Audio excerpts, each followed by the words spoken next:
All right, so we have Built by SK, Saranj Kapoor, and he's going to be talking to us about him, and we're going to learn a little bit about him. We also have a program running together that'll be out October 3rd. Are you excited about it? Very. Yeah, so me and SK, we've known each other for over 4 years. We used to work at Builtbysk together way back. That's where I started in fitness, and SK is going to get started in how he got into fitness. So Yeah. bring it on over to you. I think it started when I was like 16, and I saw my brother working out, and I just got into it with him, and then went to the gym, and then it just took off. Really fell in love with the whole kind of training aspect. Never really played sports. Working out was really my thing, and all throughout high school and then into college, just kept that habit. And now, 10 years later, here I am. There you go. And how did you get to Builtbysk? Builtbysk. So I think I was in my second year of PT school, and I just wanted a job. I wanted to work because I wasn't working before. And I was like, okay, a trainer's a great job because it kind of complements being a physical therapist. So I got the job at Builtbysk, worked there. That's where we met, obviously. And then, and then that's where kind of the training part took off. Okay. And how did you get into the DPT route? Yeah, so I was always into health and fitness. And honestly, I was a patient before I was a physical therapist. So I hurt my shoulder. Right after college, I was unemployed for a bit because I quit my finance job. Was unemployed for a bit, hurt my shoulder, and then went to PT for it, and then realized, wow, this is a really amazing career. My shoulder was 100% fixed. I was like, wow, the power of PT is real. So then the same physical therapist allowed me to volunteer at the spot that I was a patient at, and then I got some hours in, then became an employee. As an aide, and then from there I was just like, okay, I'm gonna apply to PT school because this is definitely something that I'm passionate about. Yeah, and I had no idea that you actually went to school for finance, but then made that switch to PT. You just didn't see yourself. Yeah, 4 years of finance, then got out of college and worked in finance. Absolutely hated it. Absolutely hated it. And I knew pretty quick that I wasn't gonna go from job to job, so I was like, all right, I'm gonna take some time, and just somehow got injured at the same time and went the PT route. And what was the injury? It was a shoulder, just like impingement. Yeah, nothing crazy. Okay, Yeah. all right. And you got help, and you're like, this is what I need to do for other people. Exactly. And that led you to help more and more from there. What was the biggest takeaway from college? Biggest takeaway from college, from undergrad or grad school? Both. Undergrad, honestly, I'd say that I do not like finance whatsoever. That was the biggest takeaway. And then from grad school is just like the amount of knowledge that you can learn in such a specific field was just amazing to me. Yeah. With physical therapy. Yeah, that's awesome. And then post-college, what happened there? Post-college, like I mentioned, I was unemployed for a bit. This was after undergrad, and then hurt my shoulder, went the physical therapy route, applied to PT school, had to take a few prerequisites because I didn't have all the science classes. Did fine on those, and then got accepted into Stony Brook that same year, luckily, so I didn't have much of a gap.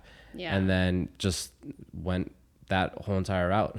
Wow. Yeah. And your first job was the PT, right? You were my first job was right out of college, right out of grad school, was in Brooklyn. That was my same clinical rotation, so they hired me right after I was a student there, and then worked there for about a year. Okay. Year and a half, and now I'm on my own. And how was being a trainer to then a physical therapist? How is that transition? Yeah, I mean, honestly, it's very similar. Okay. We do more hands-on stuff as a physical therapist, obviously, but it's still very similar in terms of biomechanics, movement analysis, everything. Okay. We do a little bit more of a comprehensive evaluation, and we're more pain focused and rehab focused versus like performance and weight loss focus, but eventually most people want to get into that route afterwards anyways. Oh, okay. Yeah. Yeah, because I don't do any hands-on, I don't massage clients, I don't do the cupping. What kind of modalities do you use on most of your patients? Yeah, I don't like to use too many modalities because honestly, that's more so like a passive treatment, but I still do some massages. I'll do cupping every now and then. But I do focus more on active-based treatment methods like Okay. movement screens, movement analysis, and just help them move better. That way they can get long-lasting results. Because if they're always Wow. reliant on a massage or a cupping, they're always going to be having to come back or having to, just be reliant on someone else to make them feel better versus them learning how to move better and getting long-lasting results. So it's more of like not doing pain management. Yeah. Right. Fixing the Right. The root cause of it. Okay. Yeah. Wow. That's really interesting. And you're also on day 2 of Day prep? 2. Technically 2. day 1, but day 2, yeah. All right. So how did you get into bodybuilding prep? Talk about the organization you do, why you chose it. Yeah. So I got into bodybuilding prep, like competition-wise. 2014 was my first competition. I was 19, and I wanted to do a teen show just because I was like, okay, once I am not a teenager anymore, the competition is going to be way harder. So I got my first show in as a 19-year-old. Did that with NPC just because I didn't know any better at that time. Oh, okay. Still was natural, but there was other people taking steroids, obviously.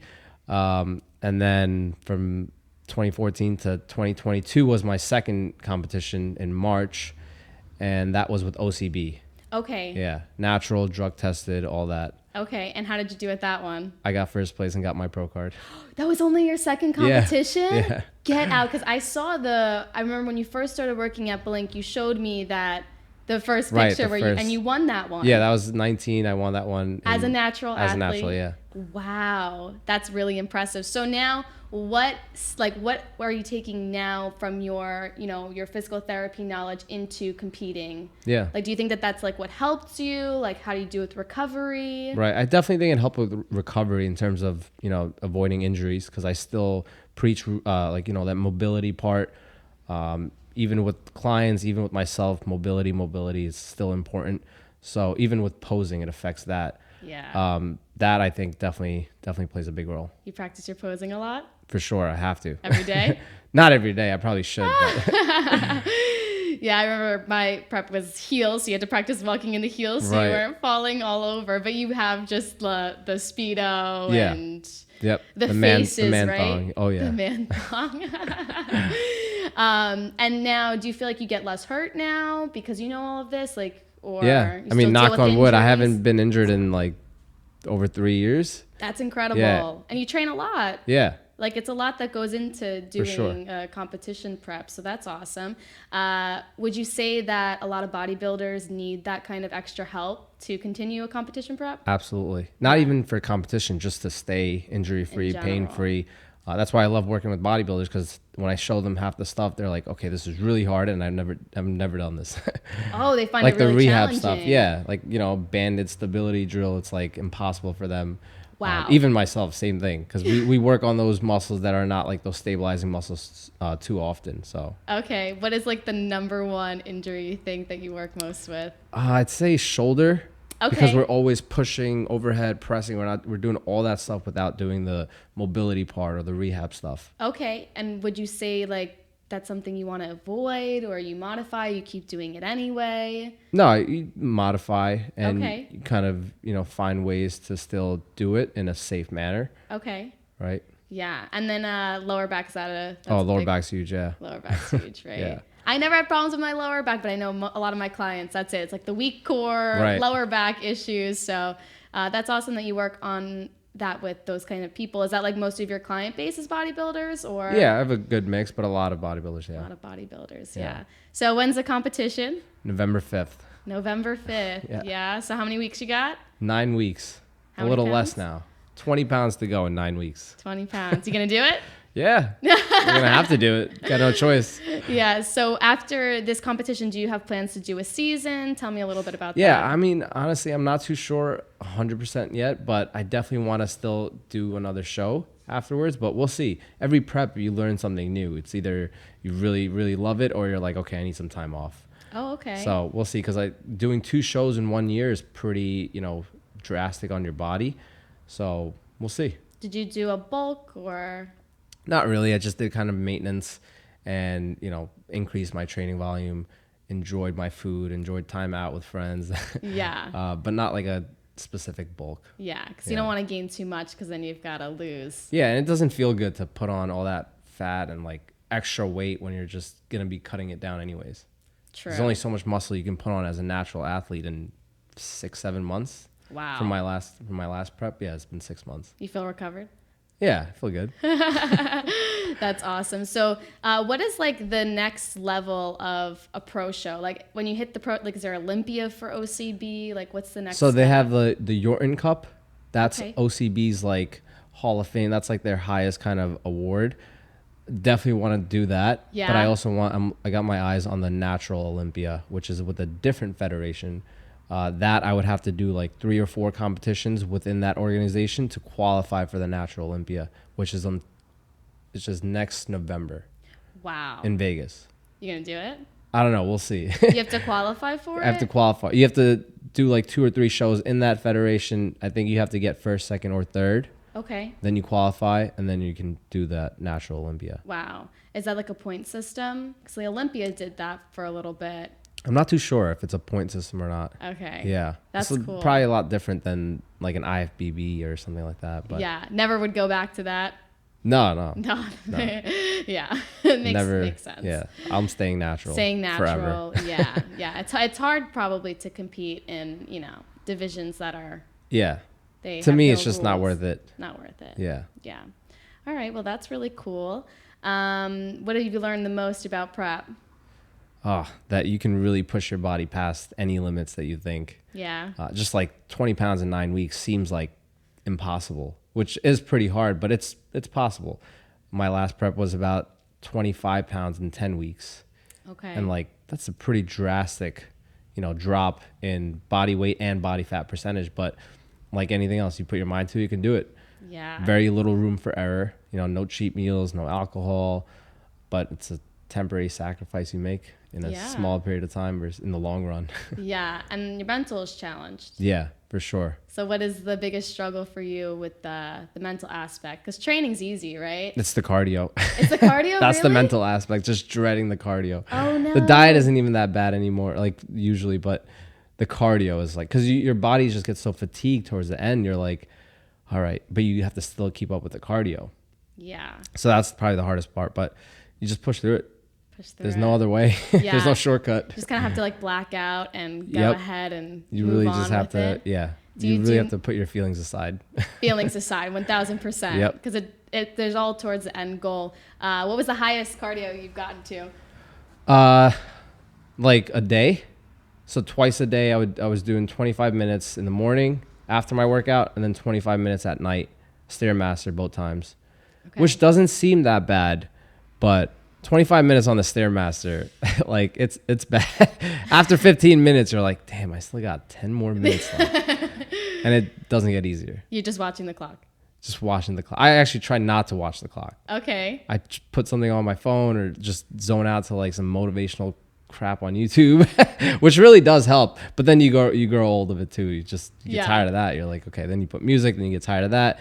Find podcasts, you get tired of that. You really exhaust every option that you have. Yeah. Until it's just like, all right, get it done. Yeah, exactly. Wow. Have you ever messed up? Like went over calories Oh by yeah. accident? My last prep, there was a time, I think it was like 5 weeks in or 6 weeks in, whatever, and I just hit a breaking point. Yeah. I was like, I'm gonna like slip. I think I got the keto flu, which is Oh. like when you drop your carbs so low, you go into ketosis, but your body's like almost shocked, so you're going to flu-like symptoms. I'm pretty sure I got that, and I Wow. got sick, and I was like, okay, I need carbs, and I messed up. I ate like chocolate. I had some ice cream. I told my coach too. I was like, I can't. I'm like, I need to mess up. Like, but then the next day I felt so much better. And then the Okay. next workout I felt so much better. And it's like almost like that refeed that I needed. So Needed. definitely want to schedule some sort of refeed, not like a cheat meal like how I did, but Yeah. some sort of refeed where you're upping the carbs and you're giving your body something that it actually needs. Yeah. And how do you think that being a bodybuilder helps you help other people? Whether it's, not just physical therapy, because you also do like personal training almost Right. with people, right? Online. So how do you think that helps you help others? Yeah, I mean, it helps me gauge progress way better because I've seen like how extreme you could push your body. So if someone just wants to lose, 10 pounds, I'm like, oh, that's easy piece of cake. I know exactly what we need to do. Because if I lost 30 pounds, I know exactly what we can do with 10 pounds. It's not that much of a difference. But that definitely helps, I think. Yeah. Yeah. Would you ever Do you help bodybuild? Like, do you do their preps, like nutrition? I haven't. No, I haven't done like an actual bodybuilding like prep for someone else yet. Okay. I don't know if I want to. Really? To be honest, it's a lot. It's a lot. It's a lot. Yeah, you don't want that responsibility. I don't know. I don't think I like getting people out of pain. I like helping people feel better. I like the training. I like the online training for sure as well. But the bodybuilding prep is like another beast. Yeah. Yeah. Yeah. It is another beast. It's like full time. You got to be in constant communication with these people, and they require a lot. Right. So no nutrition. No, I'll still do nutrition for people. Will? Yeah. Okay. More so nutritional coaching. Meal plans every now and then, but more so like macro. Like if you can, I just want people to stay consistent. So if you can hit some numbers, then we'll see what else we can do.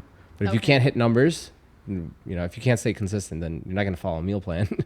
No way. Is that what you do, a meal plan, or do macros? Right now? No, I just, whatever my coach tells me to eat, I eat. Wow. I don't want to count when I'm doing this because it messes with their head. Okay. You're like, oh, I had 200 grams of carbs. Oh, now I have 100. It just messes with their head.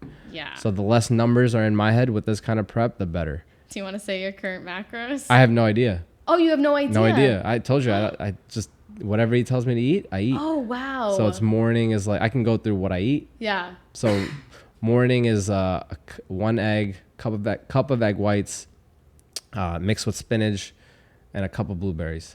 Wow. That's breakfast. Wow. And then meal one will be like a cup of jasmine white rice, grilled chicken or ground chicken, broccoli or any kind of vegetable, 12 or 15 almonds.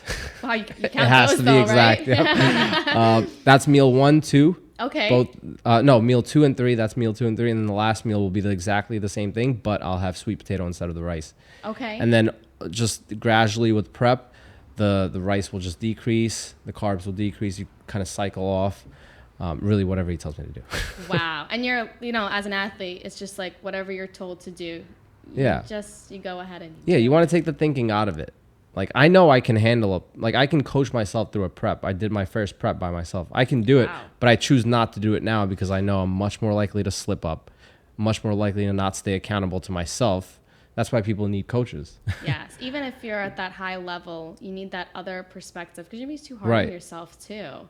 And then if you see yourself, you're like, oh, I'm not ready yet. Right. Then what are you going to do? Probably like, all right, let's up the cardio. Let's lower the sweet potato and the rice. Then you're just guessing. It's the same thing with like having a gallon water for prep. I can easily drink 5 of my other water bottles and know that that's a gallon. But if I drink 3, I'm like, did I have 2 or 3? Then you take the guesswork out of it if you just have a gallon of water, like a full gallon. You know, if you drink that, you had your gallon.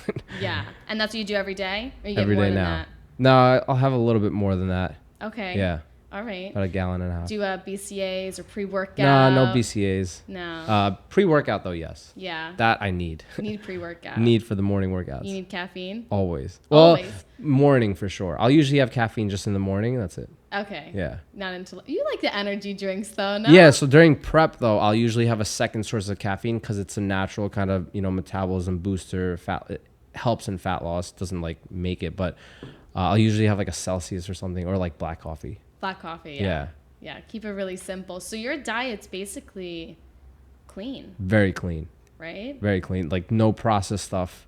No barbecue sauce, which I love on not when I'm on prep, but hot sauce, like nothing crazy with the condiments. No sugar-free barbecue sauce? Sugar-free ketchup. Oh, how come no sugar-free barbecue sauce? I don't know. This coach just says no barbecue sauce. But the ketchup I need on my eggs. Oh, yes. Always. Ketchup and eggs are so good. Yeah, no sugar added, though. No sugar. Does it make a difference? I'm not No, a ketchup fan. I've been eating that for years, and it tastes exactly the same. Tastes exactly the same. Might as well not have the extra for sure. sugar in it. So what is the meal that you are going to have once this is done? My last one was sushi, and everyone was like, "What the hell, Clean. sushi?" Like, I'm like, I just really wanted sushi because I didn't have any, shell, like any fish or anything during my actual prep. This time, maybe a burger or something, but we'll see. Yeah, we'll see. It's always changing. The closer you get, the more your cravings get. So you're like, "Oh, I'll have this, I'll have that." You'll make a list of food. Probably won't even eat it. Yeah, but we'll see. Yeah, or you buy a bunch of like candy and all of that kind of stuff, and then you feel like. Garbage for sure. Like, do you do a reverse diet on your last one? I did. like not as great as I should have, but I still like Monday through Friday I was like clean. But then Saturday, Sunday came and I ate out and stuff, which is fine. Like I didn't spill over like too much. And like most like main thing is like, watching your mental health, your hormones, making sure that's in check, but everything was fine. Oh, okay. Yeah, my first show though, terrible. Yeah? Terrible. I was 19 and after my competition, I just like had such a bad relationship with food. I would eat like a terrible meal and then I would just do like 3 hours of cardio. I would just go to the track and just like do random sprints. I was like, I have to burn this off. And it was a terrible way of like coming out of that. And it really messed with my head. But this time coming out of it was like so much better. Did you gain a lot? Not crazy because I was just burning it off with the amount of cardio I was doing. Yeah. But it's also not a healthy way of living, and your mental just gets screwed with food. Yeah, you cannot train a bad diet. No, you cannot. You can burn the calories. You cannot outdo what's happening on a cellular level. You can check that out on my Instagram. Speaking of Instagram, it's Builtbysk, and you could talk about like what you do, who you help, and where we can find you. Yeah, so like my niche is catered to bodybuilders. A lot of my work is online, getting people out of pain. It's a lot of rehab stuff is still doable online, surprisingly, and the coaching, nutrition, training aspect, also that online. And then I do have clients in person at ProFit in Deer Park, where I see for physical therapy, kind of the more kind of traditional PT. Yeah. Yeah. You do some. You said mostly the active, recovery. Yeah. I like to show them stuff that they can, take with them, continue on, to get long-lasting results versus having them always come back and need this, need that. Yeah. And how long have you been at the ProFit location? It's about 3 months now. Wow. Yeah. That's awesome. Still new, yeah. Yeah. That's like your gym, though. You work out there. Yeah. Been there for like 10 years. I was there when it was a Gold's, yeah. Oh, you were there when it was Gold's? Yeah. How is that? The dynamic's different now, right? Yeah, much different. It's got a bunch of cooler equipment. Way better. Yeah, so that's awesome. And the online, you've been doing that for how long? Now it's been about 6 months. Yeah, 5 months since I left my job, so. Wow. Yeah. Yeah. You like the in-person or the online? I like both. Honestly, having both is great. Like sometimes you get sick of staring at your computer for hours, and then sometimes you want more of a human interaction. So it's a good split. Like I have like 2 or 3 days in person, the rest is online. It's a good way to break down my week. Yeah, absolutely. And what is like something that like you want people to understand, like when you're hurt, like when you need to go get help, like when should someone get help or seek out a PT? Well, the best time is before you get hurt. So I always preach preventative care, right? If we just kept up with a lot of the rehab stuff or the mobility stuff before you got hurt, you likely won't get hurt.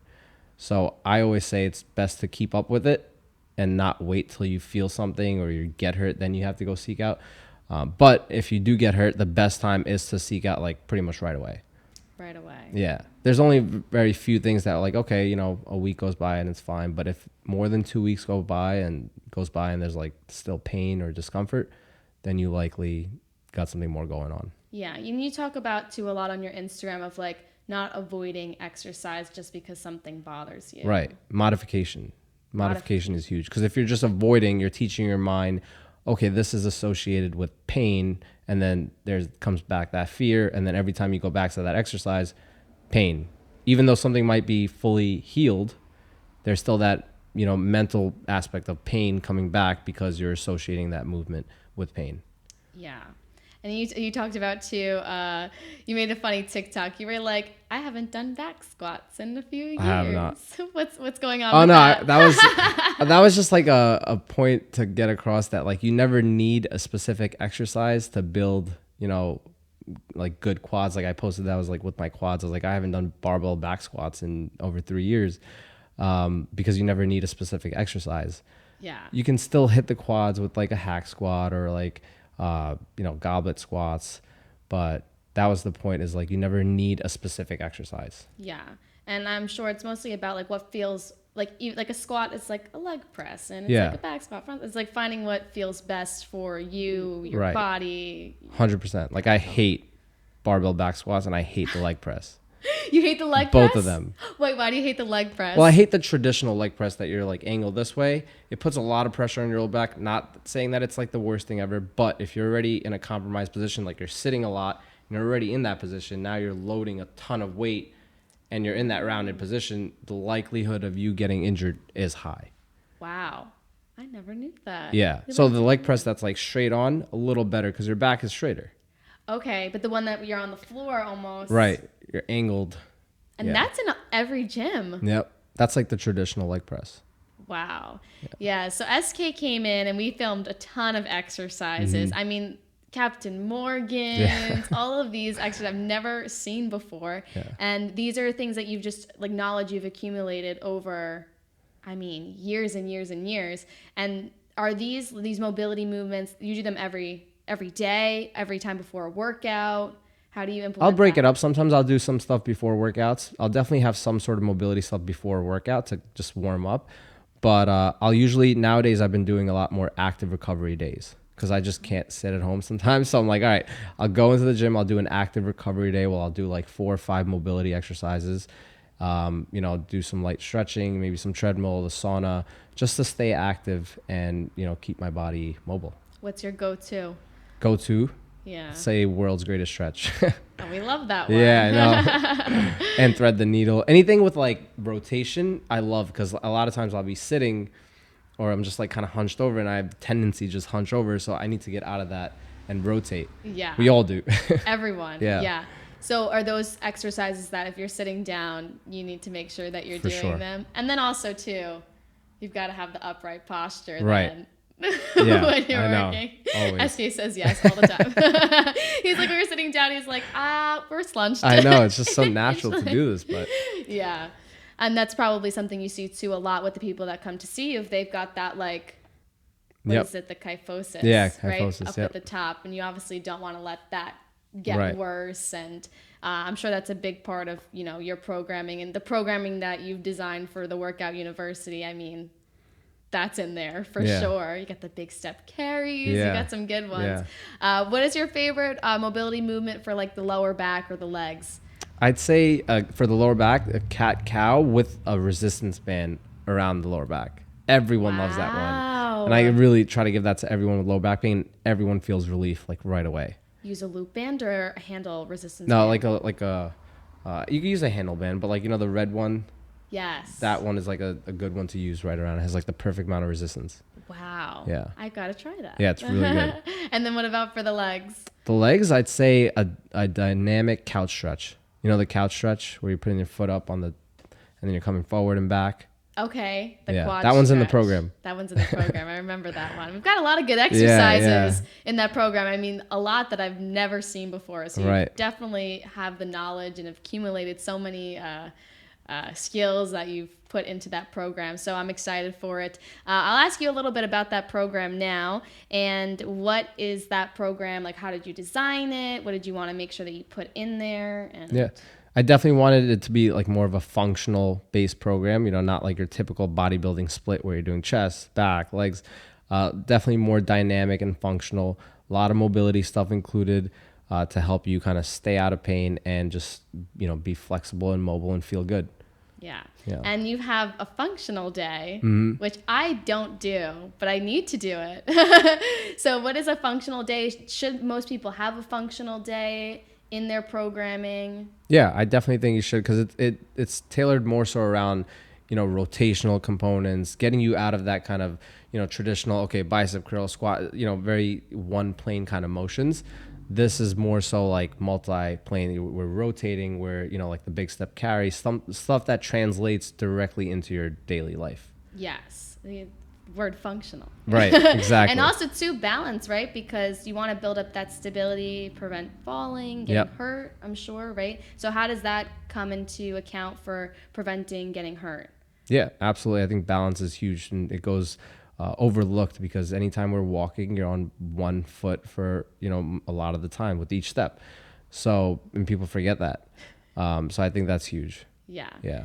And you do a lot of stretching on your own? You practice what I you don't. preach? No, well, I practice what I preach is more so like that active, dynamic kind of stretching. I don't do a lot of static stretching anymore, to be honest. Okay. Maybe after a leg day, I'll do it a little bit just to kind of keep everything loose. But I like more so dynamic mobility kind of stretching, where you're Okay. actively moving through motions. Is there a reason for that?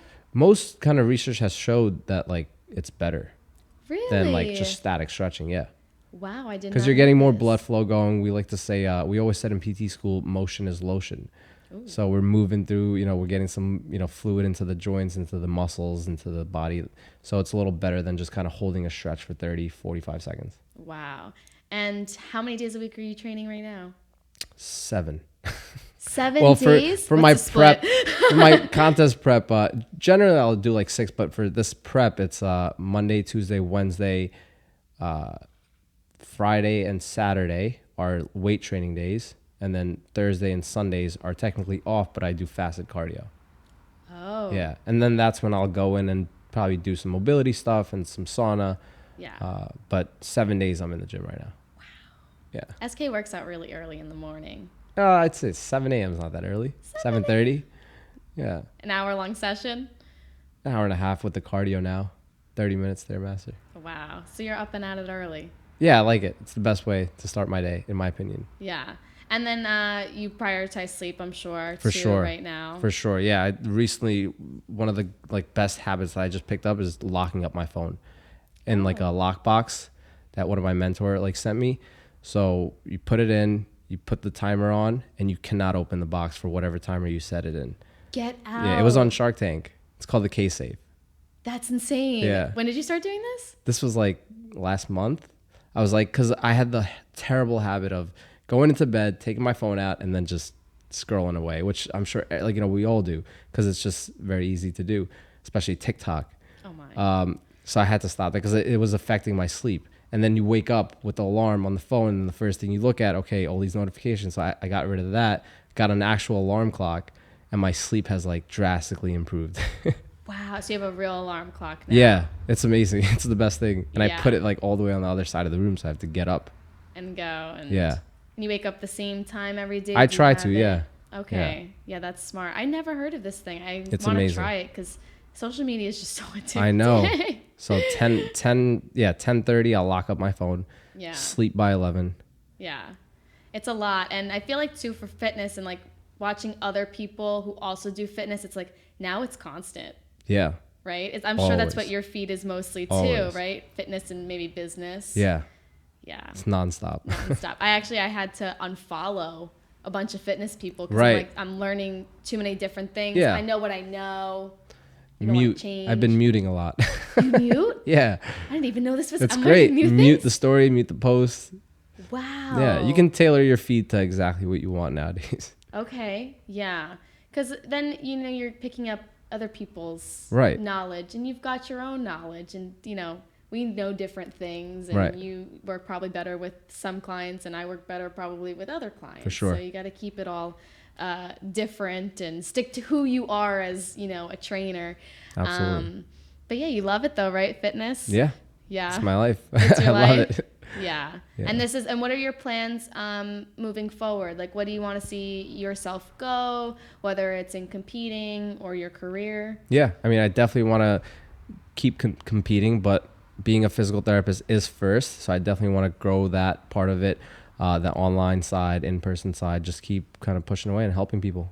Yeah. Do you want to Yeah. open up your own facility? Yeah. Down the line, I don't really have any plans of doing that right now just because I just don't want that right now. And I'm able to just kind of do what I do with less headache and less overhead expenses online. So it's why not? And I can just pick up and go wherever I want. Yeah. So You could train people from vacation, right? Exactly, yeah. Because you're doing the online thing. But you said you need that in-person time too For sure. with people. Yeah. You see it firsthand. Yeah. And what do you think the biggest difference is between training someone online and in person? I think it's the type of person that you work with. Okay. Because the online person definitely has to be a little bit more, self-motivating. Although I'm there along the way, making sure they're doing the stuff they're doing. We have check-ins, accountability, all that. But if you're not able to do stuff without having someone watch you do it, then you're just not built for the online stuff. And that's all right. I've had some people who just couldn't do it. And I was like, all right, that's fine. But then they're more suitable for the in-person kind of training and rehab. Okay, and I'm sure you could probably get the people in person to eventually get the skills to then transition them to online. Have you seen that? Yeah, definitely. That's awesome. Yeah. That's huge. Because then they already kind of have the trust in you too. They're like, okay, this guy knows, like, he can definitely help. He doesn't have to be watching over me the whole entire time. And I trust him to do programming and all this. So that definitely helps. That transition is a lot smoother versus just finding someone, a stranger on the internet, which is still mind blowing how like crazy people still want to work. Yeah, it's amazing. Yeah. Well, you put a lot of good content out there. So you're already building that value and, you know, education, and people are like, oh, this guy knows his stuff. Right. Which is awesome. But so how long does a client usually work with you? Generally 12 weeks is like a sweet spot for a lot of the pain and rehab, because that's like a long enough time for them to get out of pain and, you know, take what they've learned with them, but also short enough where they're able to build those habits to get them long lasting results. So 12 weeks. But I have some people who work longer than that, you know, 15 up to 6 months. Okay. Generally depends. If someone's coming to me with like chronic pain, you know, I tell them this has been going on for 8 years. Don't expect in 12 weeks to be 0 out of 10 pain. So we have to keep like, you know, realistic expectations, but 12 weeks is usually a great spot. Yeah. And I feel like the goal always as a trainer is to teach them, get them to a spot where they know what to do so that they could be off on their own. But I'm sure this happens to me. These people will want to work with you because now that they trust you. And, you know, again, like you said, you're all about being preventative. Absolutely. Right? And you still do not just physical therapy for these people, but you're also doing almost like personal training too as well, right? Yeah, so I like to transition them after kind of they're out of the pain and that's all managed. Now we have the foundation. Now we build on that foundation, and how we do that is, you know, follow a general kind of strengthening program. That's where more of the training, nutritional, you know, more of the habit building, watching your sleep, all this kind of plays in role. Okay. Yeah. And you say this a lot. Everyone's program is different. Of course. Yeah. It has to be. Yeah. Yeah. You work around, I mean, their injuries, and that's something that you definitely like pride yourself in as a coach. You do differently than a lot of coaches. They give you that cookie cutter. Right. Here. Right. And you can tell. Yeah, you can tell when it's just copy and pasted versus, okay, I know your goals. We're going to tailor this exactly to your goals. Now, there might be similarities, obviously, because everyone should be doing some sort of, let's say, squats or, you know, bench or rows, something, you know, like that. But the overall program should be tailored to the person. Okay. And what are things that you look for in making a program for someone? I really just look at their goals and what they want. If I give them a whole bunch of stuff that they don't enjoy doing, the likelihood of them continuing is pretty low. So I always make sure that they're enjoying the stuff they're doing. They're having fun. You know, not everything is enjoyable, obviously, but I really look at what they want and their goals and tailor around that. Okay. And I probably look at their schedule too, how many times they can work out and stuff like that. So those are all really important things that go into making a program. And you also add in the same like mobility stretches that you want them to do. That's like something that you're like really huge on, right? Yep. Yeah. Definitely. Yeah. So we do have a program that's coming out for Workout University. It was literally built by SK. So he designed it, he explained the movements and stuff like that. And that'll be coming out October 3rd. Yeah. And that is a generalized program. So it's, you know, it's not personalized, right? But you can always, you know, make those modifications on your own for each of the movements. SK talks you through all of those movements. But if you're looking for something more personalized, this is where you can find him. Yeah. Built by SK on Instagram and on TikTok. On the TikTok. Yeah. TikTok is the new wave. SK is big on TikTok. His content is gold.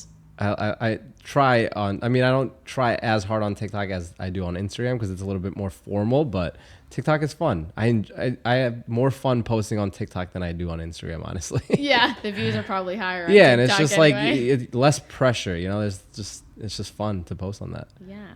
So it's really nice to have you. Yeah. I'm excited about this program that you've built, and I'm excited for the Workout University peeps to see it. And yeah, I'm excited too. You're Thank you. excited? Yeah, very excited.